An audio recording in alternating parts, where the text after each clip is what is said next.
1 o'clock. Welcome back in. This is Three Man Front on Jocks. Pat, Conrad, Molly with you until 2 o'clock. We're opening up the phone lines at 1-800-239-WJOX. We've got basketball tomorrow night in Coleman Coliseum. 7:30 is tip time. You can hear the game right here on Jocks as it's a must-win for the Auburn Tigers. They are currently, according to Joe Lenardi, second team out in bracketology. Alabama, meanwhile, looks like they're pretty solid on the 4 line. Not really sure if they could get to the 3, even if they were to lose tomorrow night to Auburn and maybe an early exit in Nashville. Still believe that they are a 4 seed. So taking your calls and your texts about that. Let's talk to Don Don, kick off hour number 4 here on the program. Hey, Don Don. Hello, everybody. How's everybody doing on a beautiful Friday? Well, actually, now it's clouded up, though, as soon as I say that. But, Pat, hey, you hit it right on the nose when you set the line for me and Conrad at 8.5, brother. See, Good I kind of job. know what I'm talking about, right? Unfortunately, yeah. That's right. Yeah. That's right. And Landrum, buddy, what an amazing job you and Bart Hodge did yesterday on that Hoover game. Great job, sir. Thanks. Everything. All right, Conrad, we got it at 8.5, brother. And everything, and I've already got people offering me Alabama stuff to wear because they are guaranteeing that I'm going to lose to you, Conrad. But all this is in fun, buddy, and we're going to have a good time with it. All right. Now, so remind us again, if you lose the bet or if Auburn does not cover the 8.5 points, you have to sing Yay Alabama and wear an Alabama jersey, correct? Alabama outfit, yeah, and that's up. You know what? Yeah, whatever Conrad wants me to wear. I guess I'll have to wear an Alabama hat. What do you want him to wear, Alabama Conrad? I have an old school. It's going to be nice, Don. You'll look cool. I have an old school Alabama hat, and I have an old school Alabama like pullover that I think he would look great in. Now, is that going to be big enough to fit my big head? Number one, you got a hat that would fit my head, Conrad. It's an adjustable hat. It's a one size fits all. Well, hey, listen, guys, and me and Pat have been laughing about this for years. One size fits all does not work for me, Conrad. Well, we'll figure it out. Okay, but no, anyway, but hey, speaking of that, do we have a great month of March coming up, everybody? I mean, with the March Madness. And then our great stallions, and we're going to have a bunch of stuff that to introduce here in a couple of weeks. I know David King, my buddy David, talked to y'all about it the other day. And next week I got a big group going to meet up, and we want everybody to be a member of the Giddy Up Boys, my new little group. And okay. We're all still going to be horsemen, but we're kind of branching out in the stands to kind of dress alike, and because David King started the Thoroughbreds the first year of the Stallions, and I love that name, by the way. And you got the Horsemen as the one big organization, and then you got the Stampede, and then you got us new Giddy Up Boys. So I kind of want to invite people to be Giddy Up Boys, and we're going to have something next week that hopefully you guys will let me talk about Tuesday at Social Taco. That sounds good. Well, Don, good luck tomorrow night, and look forward to seeing you next week. Absolutely. Going to be a lot of fun, guys. No matter if I win or lose, it's all in fun. Right, Conrad? No, I want to win. This call will be recorded. All right, buddy. Y'all have a good weekend, guys. Thank you. Thanks, Don. Do I sound like Landrum? I didn't think I did. But Coming up in less than 2 hours at the White House, I have my hands on the list of people that were officially invited. So we'll see if these folks show up. Commissioner of the Big East, Charlie Baker, head of the NCAA, athletics director at Notre Dame, Mac Brown, Cody Campbell, former athletics director at Oklahoma, Clemson University's president, Ted Cruz, U.S. Senator. He's going to be, I guess, hanging out here at the White House. okay, Bryson DeChambeau, Ron DeSantis, nice. governor of Florida. You have the vice president of athletics at Indiana. Tony Dungy is going to be there. This is a who's who. Chancellor of the University of Kansas, the president of the University of Nebraska, the CEO of the United States Olympic Committee. You have Jonathan Kraft, who is the son of Robert Kraft. He is the president of the New England Patriots. Randy Levine, the president of the New York Yankees, Urban Meyer, the president of the University of Georgia, the commissioner of the Mountain West Conference, the commissioner of the American Athletic Conference, Tony Pertiti, Jim Phillips, Jimmy Pitaro from ESPN, the chancellor of the University of Tennessee, the director of athletics at Iowa State, the president of the University of Utah, Condoleezza Rice, the former Secretary of State, Birmingham native. Yep. Born and bred right here in Birmingham. Former playoff committee member. Mm-hmm. Nick Saban from ESPN's Game Day. Yeah, he's done a couple things. He's been around. Didn't he coach at, like, Toledo? He did. Okay. Michigan State, the former too. Kent State player. Yeah. That's right. That's right. Yeah. According to Defensive this back. list, Greg Sankey, Eric Schmidt, who's a U.S. Senator from Missouri, Eric Shanks, who's the CEO of Fox Sports, Adam Silver, the commissioner of the NBA, the former athletics director at Notre Dame, Tim Tebow is going to be hanging out, Clay Travis from Outkick.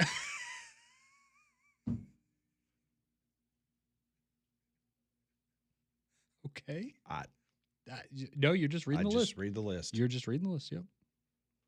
Charlie Ward, former Florida State quarterback, Heisman Trophy winner, Mm-hmm. Tiger Woods, and Brett Yormark. Are they doing this in the new ballroom that he's building? Like, Is the this construction this complete? This is a big crowd. That's what I'm saying. That would be what, 40, 50 people? I mean, seriously, like, I'd be interested. is anybody going to get to speak? Yeah, that Like, you're just in there, like, looking at a PowerPoint presentation or something? Like, what are they doing? possibly. So you didn't say Roger Goodell, did you? I did not. Or Rob Manfred? I did not. Okay, I just thought it was interesting because you have Adam Silver there, but Goodell and I guess they're busy with other stuff. Yeah, I'm sure that Manfred is at a World Baseball Classic something. You're Whether- probably right. whether I'm sure he- he'll be in Houston tonight. Yeah, he's in Houston or he's in Miami, because that's the other U.S. location right now. I just thought Roger Goodell would certainly be on there, but I guess not. So of the names that I have mentioned, the ones that I have no idea why they're there includes Clay Travis,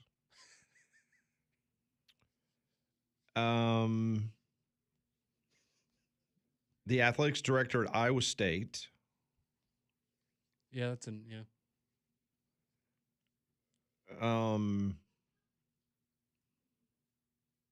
Was there like the Kansas chancellor or something like that? There you too? got Nebraska's chancellor, Yeah, why would you need Nebraska to be involved? Beats me. Yeah. the athletic director at Wake Forest is there. Oh, is Trev upset that he didn't get an invite? Oh, I'm sure. Yeah, that's what I thought. Yeah, there's a couple other people I didn't even read their name because, I mean, it's like there's a sports business consultant. Like, why are they there? For the photo op? I guess so. Yeah, I mean, I feel like a lot of these people just, my personal opinion, you probably just want to be included. So you're like, oh, well, I'll go up there for that. The managing partner of Redbird Capital is going to be there. Now, why do you need? I could not tell you. Couldn't tell you. David Blitzer, who is a sports investor. That's what's on the list. It says David Blitzer, sports investor. Okay. That's somewhat vague. So we expect some of these people that I just named off, they're going to be able to basically correct all the ills that's ailing the world of college sports. They're going to fix it all. They're going to fix it all, Pat. So out of everybody on that list, who would you say, who would be the person, obviously outside the president, that if they put their hand up or they decide to speak, that it's okay, that person has the room. That person could talk. Would it be Nick Saban? Would it be Tiger Woods? Would it be one of the conference commissioners? Who do you think would be that person that it's, so-and-so is talking, we need to listen to this guy? I mean, I firmly believe that Tony Petitti and Greg Sankey would get people's attention. I still don't understand why Tiger Woods is there unless him and the president are going to go play golf this weekend. Is golf NIL a big problem in college athletics? Making sure Charlie's taken care of in Tallahassee? I mean, no offense to Charlie Ward, the former Florida State quarterback and Heisman Trophy winner, but what's he going to add to the conversation? I mean, he hasn't been relevant in 25 years. I mean, he hasn't. No, I mean, I'm not being ugly. No, I'm no, just, no. I'm just I know. saying, like, why are you inviting on? And you mentioned it. It's the flipping photo op. Yeah, you want to that's say what it that you were is. well, and in terms of, I'm with you on Tiger Woods, but I guess I look at it too. If Tiger Woods is there, why is DeChambeau there? You know, like, no offense to Bryson, but I think we got golf covered, buddy. We got Tiger. We're fine. I mean, I think Condoleezza Rice, I think she speaks up. I mean, she's a very well respected, and not to mention the fact that her love for football, It's very well known. it's not questioned. It's like when she was put on the college football playoff committee, there was nobody that criticized that. No, I mean, she absolutely not. like I have heard in the past that there's been conversations that, like many years ago that, if Roger Goodell ever decided that he wanted to step down, that Condoleezza Rice would be a candidate for NFL commissioner. Wow. Very well respected. So I think her, Saban, Sankey Petiti, Sankey Petiti, they're the ones you want. and to that's listen why to. I just don't think that you need all these people there. No, but Now it would be interesting to have Charlie Baker, Cody Campbell, like a smaller room. Like you have Cody Campbell from Texas Tech, who's going to be there. well, he's got other things to talk about with Trump. You've got Charlie Baker. Yeah. You've got the two big wig commissioners. Mhm. I mean, I just like that Cody Campbell's on. Like you would put him above Yormark, who's the commissioner of the conference. well, he is. I mean, Jim Phillips and Yormark, they've got nothing to add. No, Because when it's all said and done and the smoke gets ready to be cleared, it's going to be Tony Petitti and Greg Sankey. They're the ones that's going to be doing it. So, no, you're right. I mean, it's just like when the president has signed these executive orders, they've meant absolutely nothing. And so if you sign an executive order about let's do this in college, it doesn't mean anything. Well, and it's like if you have some sort of statement that comes out tonight or over the weekend or something like that, it's take it with a grain of salt, right? Okay. You're trying to get some good PR out there. But I mean, I think you agreed with Wimp earlier when he was on. He said, I don't think anything's actually going to happen out of this. It's just a reason for a bunch of people to get together. And I mean, let's be honest. A lot of people there want to feel important, and this is how they'll feel important for a few hours. I counted 42 people on this list. Whew. 42 people in a room with the president of the United States. What are they going to eat? Surely not McDonald's for that crew. Well, this is late afternoon. This will be 4 o'clock Eastern. Okay, so we're thinking maybe dinner afterwards, perhaps? I don't think you're going to see these guys hanging around very, very long at the White House. You don't think so? No. There's a few things going on in the world, Conrad. I'm aware. I don't think that they're going to be sitting around eating McDonald's and just kibitzing over the afternoon's dealings with Cody Campbell and Clay Travis. I would hope not, but you never know. But yes, there are more pressing matters to attend to. I mean, you want the invite just because you want to feel like you're on somebody's radar. Correct. You don't want to be the guy that's you didn't get invited to that. But you're going to get there. I mean, it's 1 hour long, so there's 42 people. So everyone gets 30 seconds. So who's going to actually open their mouth and say anything? I'm with you. Maybe 5 or 6 of those people actually say something. Yeah. We will get back to your text messages. We'll do some Pat Ponders later in the program. This is 3-Man Front on Jocks.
It is 1:18. Welcome back to the Friday edition of Three Man Front. Landrum Roberts will be back with us on Monday. He just texted me just a few seconds ago. He's doing some high school basketball games.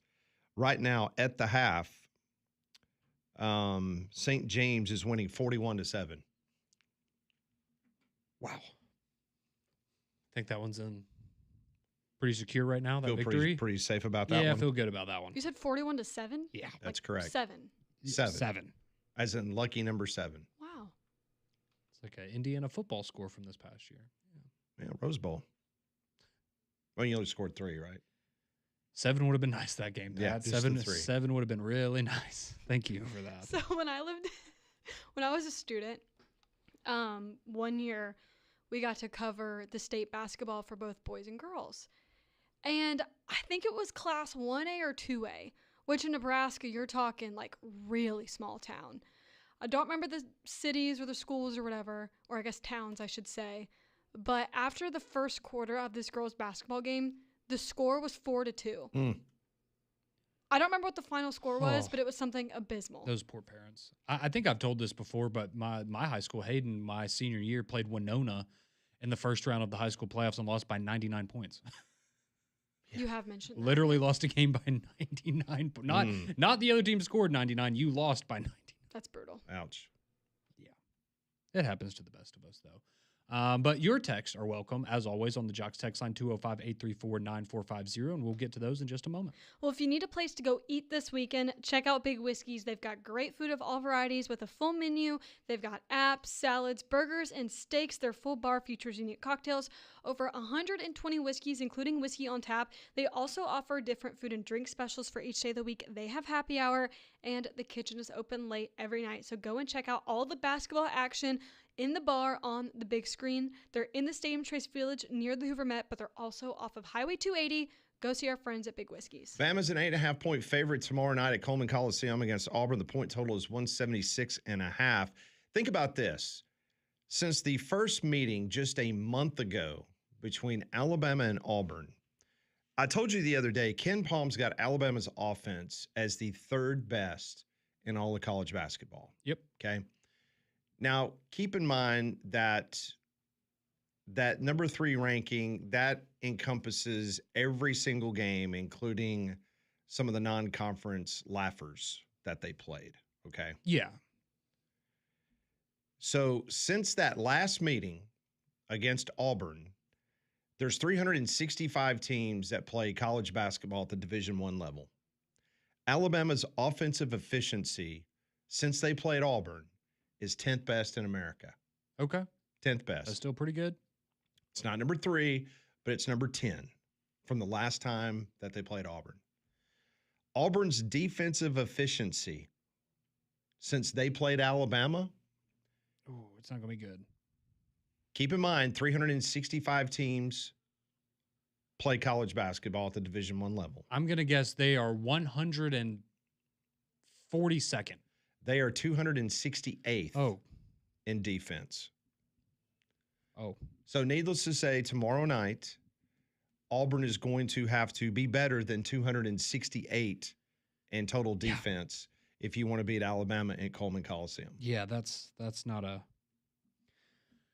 good number. And look, you go back to that last game when they played early in the season in Neville. It was a close game. It was a 4-point win for Alabama, 96-92, but it really does feel like, and I mean, you shared the stat right there, but it's in terms of Auburn with the season on the line, having to go get a win on the road, just the style that Alabama plays perfectly against the weaknesses we've seen with Auburn and their perimeter defense. So yeah, it's going to have to be either Alabama has a horrific offensive night, which we have seen, and that's possible. Auburn has an excellent defensive night, which is possible.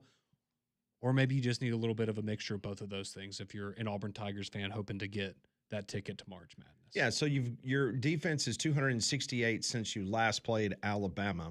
Bama boasts the nation's number 1 scoring offense. They lead the country in 3-point attempts, 3-pointers made. Auburn has struggled this season to defend a 3-pointer.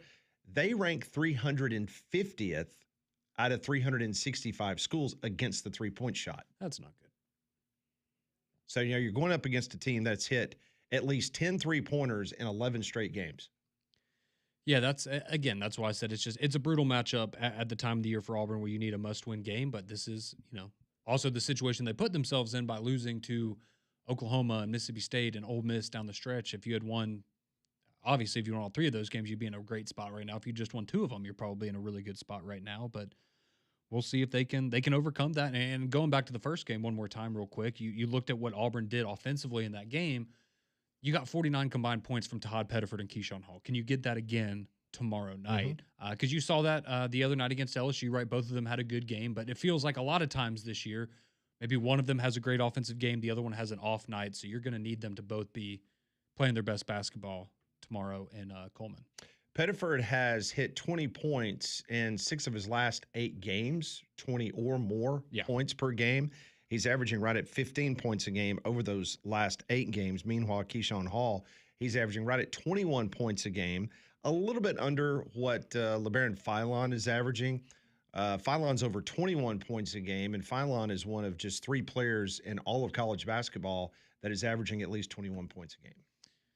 Yeah, he's been – I don't think you can overstate what it meant to get him back for Alabama this year, and I think getting the rest – a couple of games ago, kind of getting to get his health back to him. And then you saw him obviously hitting the ultimately game-winning shot against Tennessee. And if he's 100% healthy to go, yeah, he's a guy you can count on for 20-plus every night. And just to think that you lost a guy like Mark Sears and to have Philon come in and give you very similar offensive production, very fortunate that Nate Oates was able to get him and convince him not to go to the NBA last year. And it's paid off well for both him and Alabama because obviously Alabama's having a great year, and now LeBaron Philon playing himself into potentially being a lottery pick in the NBA draft coming up in a few months.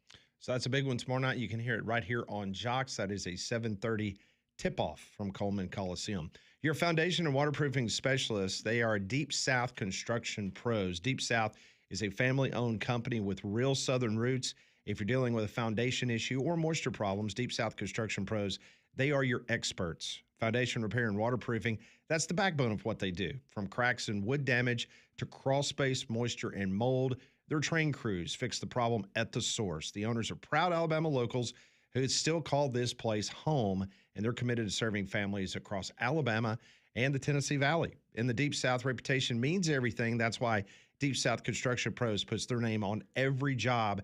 They treat every home like it's their own with real Southern hospitality, honest answers, and fair pricing. So get started today. Simply go to their website, deepsouthconstructionpros.com. That's deepsouthconstructionpros.com. Your home, their commitment, because if it's your home, it matters to them. That's Deep South Construction Pros. When we come back on Three Man Front, Damian will join us. We'll do some Pat Ponders. That's next on Three Man Front.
It is 1:31 on this Friday. Welcome back into Three Man Front.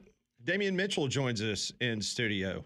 Damian, you pulling for Brazil or the United States tonight in the World Baseball Classic? Now. Huh? Come on now. Which one? USA, brother. Okay, I'm just making sure. I didn't know if we needed to paint your face up because he's doing it. I don't know. Damian knows where he stands. Exactly. I bleed red, white, and blue.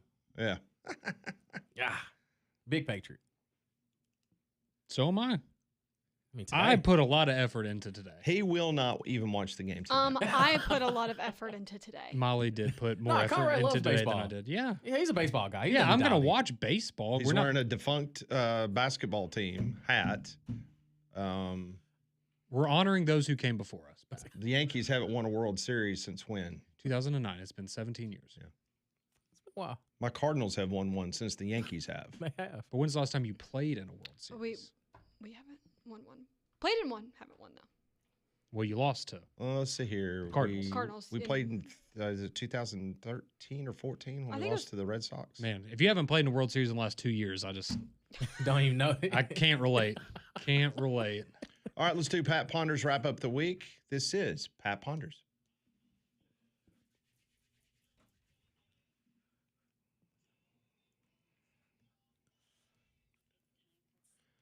All right, question number one. I want you to write Sunday morning's AL.com headline after the Auburn-Alabama basketball game.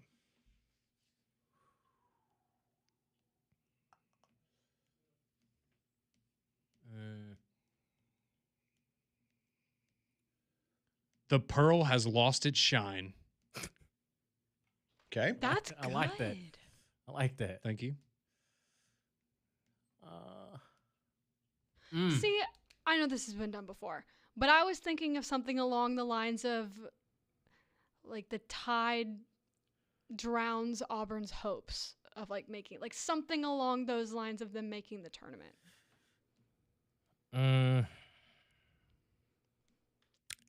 Trying to think of something clever, but the first thing that pops in my head, it's like something to the effect of the Crimson Tide, like sweeps Auburn's NCAA hopes. How away. sweep it is. I like that. How sweet. How How sweet. sweep it is. Alabama ends Auburn's NCAA dreams. That's good. I like that. That's really I good. like that. That was a good one. Like that. Yeah. Right on your toes. Question number two. Spring football at Alabama begins on Sunday. What major storyline from their camp will you pay the most attention to? Well, we're not going to say quarterback because that's, that would be everyone's answer probably. Offensive line for me. That is the position group I would say I'm the most curious about because I think there's a lot of upside there, but there's also the potential for it to kind of be a train wreck. So I'm going offensive line. For me, running back rotation. See what the pecking order is going to look like with it's a deep stable. It's just who's working with the ones, who's working with the twos, how often do they, rotate and mix it all in. See, given the run game last year, I was going to say the running back room as well.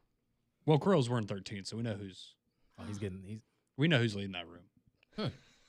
Hey, who was the last player to wear 13? He was a good one. Malachi Moore. Yeah, Malachi Moore. Yeah, Malachi Moore. Yeah, he was a good one. He's actually contributing in the NFL, Sure unlike is. the other number 13 that played at Alabama. He is going to do great things for the Minnesota Vikings this year, Pat. Just wait. It's happening. That's where he's going. I think that would be – do you not think that would be a great spot for him? Will you buy a Vikings jersey? Yes. I know Kevin O'Connell can fix people. But That's I what don't I'm know. saying. He fixed Sam Darnold. He can't be worse. He's not worse than J.J. McCarthy. But he wasn't Darnold wasn't knocking on the door of CTE. Give him 1 year in two. Minnesota, 2 is winning. He's winning a Super Bowl. Name the last Hawaiian that was successful in Minnesota. Tua in 6 months. That's a good one. Okay. Question number three. The Sun Belt Conference uses a step ladder bracket to ensure that their top 2 teams are slated to play just 2 games and win the championship. So the question is, do you like this step ladder format, or should all conference be standardized and play like the SEC does? Kind of just like the standard way that it's done. Because I think, like in the SEC, right? If you get the double bye, I think that's reward enough, right? I don't think you need protection in terms of, making sure, you're at least going to make it to the semifinals or whatever. No, I think a double bye is enough. It's a tournament. Right. Yeah, I'm kind Make them earn it. I'm with Conrad on that. I think the standard is the way. And really and truly because of just how close it is in the middle of the pack. I mean, you can have quality games in a tournament setting and there still not be that big of separation if there is a 10 seed that messes around and makes it to the championship or to the semifinal game. So I think the standard way is good. See, I like the standard way too because I feel like you can have a little bit more. I don't know if parity is the right word, but yeah, I feel like you don't really get as much of that in the step ladder bracket. Obviously, the reason why the other conferences do it, just like the American Conference, you only have 10 teams go to the tournament. Yeah. Well, it's like the Big Ten. The Big Ten doesn't let everybody play in the tournament. They don't have everybody that plays. So what these other conferences do, they try to set up to where, they at least have the team that wins the regular season has the best opportunity to win the tournament. Yeah. As opposed to going and playing a lower seeded team and then potentially losing and then being completely screwed. Yeah, I mean, I understand they want to do that, but win. Exactly. Win's not a problem. Next question. Charles Barkley made headlines this week at the Bay Hill Classic by asking Justin Thomas a humorous question about Alabama football. If you could be in attendance at any sports press conference, who would you ask a question to, and what would the question be? Ooh, it would be really hard not to choose Rob Manfred and ask him why he hates baseball so much. That would be a good one.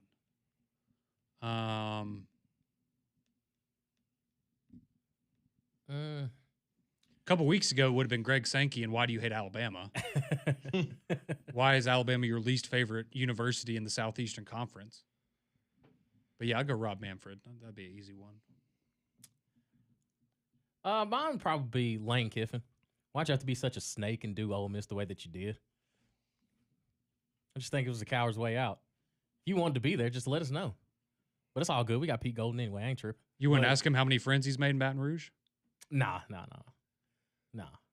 You mean like friends of the female persuasion? Yeah. Might mess around and be my Eskimo brother. Who knows? So I'd rather not know. Oh, I have to follow that. It wasn't me this time, Molly. No, it wasn't. That'd be a kind of a compliment, though. It really would. Given the recency, and obviously I know it's over, but I would love to talk to Alyssa Liu from the figure skating team. Ask her just the way that she answers media questions. And I feel like even though she's only 20 or 21, she's very wise beyond her years. If you go and you listen to any press conference interview that she's done, she's really cool to listen to. So I think she would be a fun one. It's a good one. Next question comes courtesy of BB. Let's go. A new survey reveals that couples' relationships can be gauged based on when the two people actually go to bed at night. Their overall harmony is stronger if the time gap is short, whereas if the two turn in for the night at vastly different times, the harmony lessens. Now, this is from BB. She says, I personally feel this is also impacted by age. When you're newlyweds, you want to be together, but when you're senior citizens, you want separate bedrooms. With apologies to Molly, what is your opinion regarding bedtime for couples? Did your parents always go to bed at the same time? Mine didn't. It's just whenever you got sleepy. All right, good night. Yeah, mine. How about you and your fiance? When she got back from deployment, it was a little bit different because her clock was all out of whack. But now, when we go on the weekends, I mean, she may lay down before me, but that's probably because I'm watching a game or something. But it's usually, if she goes to bed at like 9, I'm probably in there about 9:45, 10. Yeah, well, I'm like with my dad always stayed up late. Well, my parents were divorced for most of my life, but like my dad and my stepmom, he always would stay up later. My mom goes to bed at like 7 o'clock. So, yeah, she would always go to bed early. But with me and Paige, a lot of the times, it kind of depends. I mean, most of the time I stay up later. Like I'm a night owl. Like I'd much rather stay up late. And plus, watching a game or trying to, get prepared for the next day, things like that, and putting down notes for the show. But yeah, I mean, I typically go to bed later than her. But I try to at least like once or twice a week, like go to bed at the same time as her and kind of even it out a little bit. But typically, yeah, I'm going to bed Because later like than, even if later you're than not Paige. sleepy, just being in the bed, like eventually I'm gonna get there. Well, I was about to say, see, and that's what I do is like every night, you know, if she'll normally go to bed, like sometimes she'll go and get in bed at like 8 o'clock, and I normally go to bed at like 11, but I'll go lay in bed and like sit there and watch a movie with her, or I'll sit there and we'll Right. talk or whatever, and I will sit there there with her until she falls asleep, and then that's when I'll go back in the living room and you know, watch basketball or whatever. Growing up, my parents always went to bed at the same time, but my mom was also a stay-at-home mom from the time I was born, so a little different. But my mom, when she went back to work, like once I started driving, then if I remember, they always right around the same time. And sometimes like I would have to stay up later because of my schedule in high school. Like I would have dance till 9:30 or 10 o'clock some nights, so like I would be up, whereas my parents would go ahead and go to bed. Yeah. So I was the night owl. What about you, Pat? I feel like you're a night owl. I am, which is not good since I don't sleep and I get up really, really early. Yeah, I was about to say, I'm the same way. So yeah, if I get 4.5, 5 hours sleep, I'm lucky. So yeah, me and my wife, we have not been on the same time frame in a very, very long time. But you've been married for how long? This September will be 30 years. Yeah, so you're doing Oh, fine. nice. Yeah, you're fine. Mm-hmm. Bucking the trend right there. Yep. All right, I'll give you guys a bonus Let's question go. since we're a minute or two early. Yes. Is Is it another BB question or is it one of yours? would you like another BB question? Absolutely. Can't get enough. Is BB. that being too greedy? I kind of want another Yeah, BB. I want another BB. I want some more BB. All right, here we go. Another BB.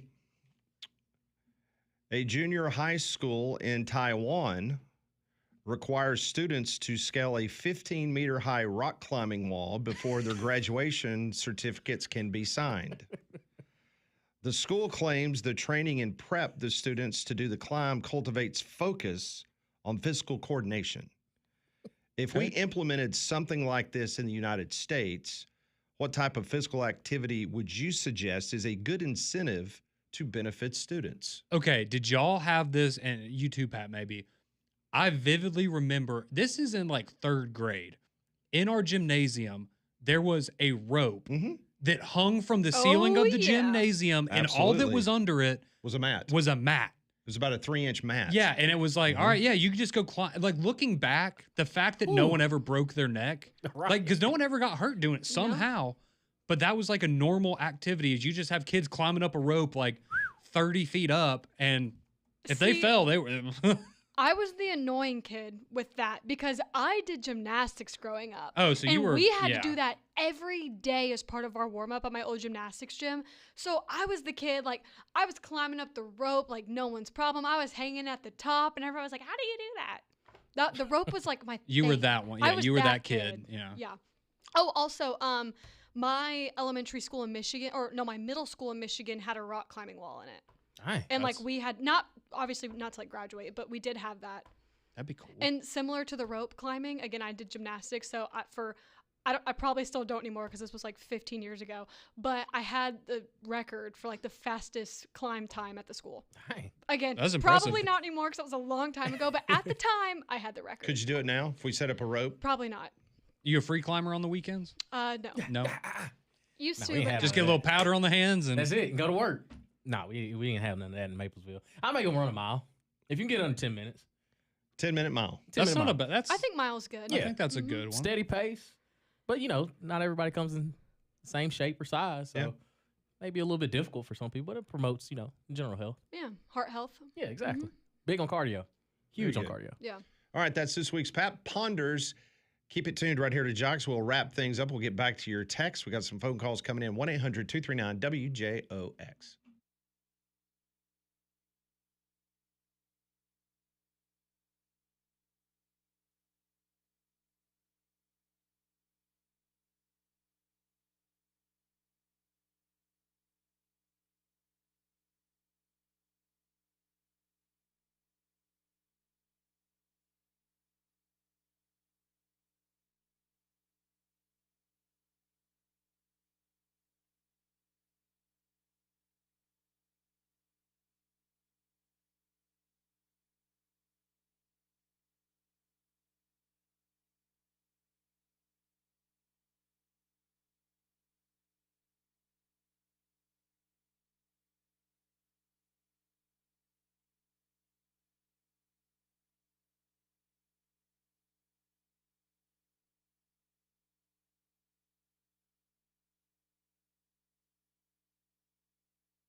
It is 1:49 here on Jocks. A little bit of breaking news in the college basketball world, and this is bad news if you're a North Carolina fan.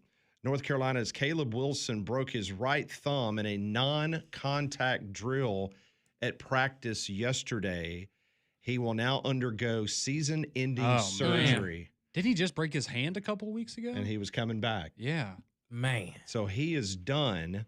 He will not participate in any more of North Carolina's game. They got Duke coming up tomorrow night. They got the ACC tournament. Obviously, North Carolina has been trending in the right direction for a very good seed in the upcoming NCAA tournament. So that is big news. Carolina's Caleb Wilson out for the rest of the year. They said that he will be healed quick enough for the NBA pre-draft process. That's good because he's like a top 5, consensus top 5 pick. Yep. And but that is some really, really bad news for the North Carolina Tar Heels. So we'll see what else is in store. So yeah, I guess we will we'll see what happens with North Carolina, but yeah, that's just awful timing for them. It couldn't come at a worse time for them, but we'll see what Hubert Davis and rally the troops a little bit. You never know. It's gonna be tough. Are they going to pull a like they did with FSU a couple years ago and just say, "Nah, sorry, you can't be in the tournament anymore"? I don't think that's how it works. Brand too strong. Hey, ACC, they got it. It's a trend, Yeah, right? the brand's too strong. Well, flu season is still hanging around and pollen season is coming, so make your home healthier with Train's Clean Effects Home Air Cleaner. It removes up to 99.9% of airborne particles that cause allergy and virus. It's 100 times more effective than standard air filters and 8 times more effective than HEPA room filters. So go and find a dealer near you at train.com. all right, don't forget tonight at 7 o'clock, it's the World Baseball Classic. The United States takes on Brazil. The U.S. a 9.5 run favorite. Who's on the bump tonight? Is it Skeens or Scooble? No, neither one. Neither. Mm-mm. Who's on the bump? Do you know? You had to ask me that. I knew I'm that. sorry, Pat. I didn't mean to put you in a bad spot. I I just assumed it would be one of the 2 greatest pitchers on the planet Earth. Right. against Brazil. Assert dominance, I man. mean, 3 innings. I mean, Yeah. I'm not saying you need to go out there for 6 or No, 7. you can throw Clayton Kershaw out there in his 85-year-old self. Oh, I and forgot that he's. that one. Yeah, I forgot he said he was going to try to pitch an inning. Yeah, he pitched an inning in the preseason game the other day. Really? Yeah. They still got it. Guess That's not. right. Logan Webb. He's going for the. Oh yeah, from the Okay. Giants. Yeah. Tony Vitello's favorite pitcher. Yep. He's going tonight for the United States. That's good. This is a good scouting report because that's who we'll see on opening day, on March 25th, and the special early opening day between the Yankees and Tony Vitello. Earlier today, it was Japan 13-0 over Chinese Taipei. Shohei Ohtani, a grand slam. He was a triple shy of the. Wow. He's not that good, Damian. He's not that good. He's great. That's what he is. And Chinese Taipei only had 1 hit. They stopped the game after 7 innings. As they should. It was ugly. Cuba knocked off Panama 3-1 earlier today. Meanwhile, scores in action now. The Netherlands losing to Venezuela down in Miami. It is 6-2. In Houston, Mexico leads Great Britain 1-0. That's it. Wow. 1-0. That is in the bottom of the 6th inning. And then, of course, tonight at 7 o'clock, you can see that game on Fox Television live from Houston, Texas, as what some are saying the greatest United States of America baseball team ever assembled. It's No pressure. Not hyperbole. No pressure. Well, we got the best hitter in the world. Well, it's up to the captain of the United States who called all these people to get on the team. So if the team fails, I don't blame DeRosa. I blame the team captain. I think, yes, all the pressure is squarely on the very large and capable shoulders of Aaron Judge. I agree. He got it. Yeah. He'll be fine. I think we'll be good. How would you feel if he took one on the hand and broke 3 bones and he was out for don't the put next that 3 in there. months? Pat, with his injury history, we do not need to go down. I mean, how would you this- feel? I would cry. I would actually shed tears. Now, see, Now we know his- now, now if we know something his would passion. happen like in this game with, I'm going to see what the box score is. Let's see if Ozzy or Acuna has done anything. Acuna is 1 for 3 for Venezuela. He's got a strikeout and a base on ball. Meanwhile, Ozzy, he's 0 for 4. Hopefully not a precursor of things to come in about a month in Atlanta. Oh, Xander Bogaerts is playing for the Netherlands. Really? Mm-hmm. He's I- 1 for 4 today for I the would Dutch. not have guessed that. Why aren't you rooting for the Dutch? That's where your people come from. I'm American, Pat. I'm rooting for America. Also, I don't like Xander Bogaerts. Do you like Ozzy?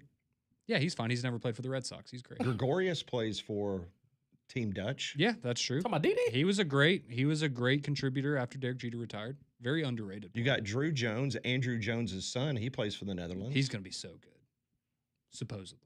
Mm-hmm. And then you got Venezuela. You got Acuna. You got Wilson Contreras. Okay. You got Abreu. You got both the Contreras brothers. Oh, that's fun. Mm-hmm. Good for them. Yep. Brotherly love. Yep. So. It's going to be fun tonight. I think it'll be. But you will watch? Yes, I'm good. Yes, Pat, I'm going to watch the I know game. you Well, I don't know about these things. I mean, when 9 out of 10 adults and even kids that didn't know what was going on was watching the U.S. hockey game, but you weren't. I'm not. My house. I moved into my house, so I'm good now. But but see, you're already making excuses. You told me during a break that your satellite service is about to be turned off, and you've got to get a new TV service set up. Yeah, but I was so that's planning going to be on your that. excuse that you're not going to watch the game. I can't I watch was the game. planning I don't on that have TV. happening already, so I have my plan in place. I See? just have to put. It's always something. with him. Something always It's coming. always an excuse. I got to vacuum. I can't watch the hockey game. I got a vacuum. That's what he was doing. The video that Molly posted. He was vacuuming, yeah. It didn't take 4 hours, did it? Well, he had to get it really I clean. had to for do his- more than vacuum. Hey, Damien, he's having a party. You remember? That is true. He's That got to is get it true. ready.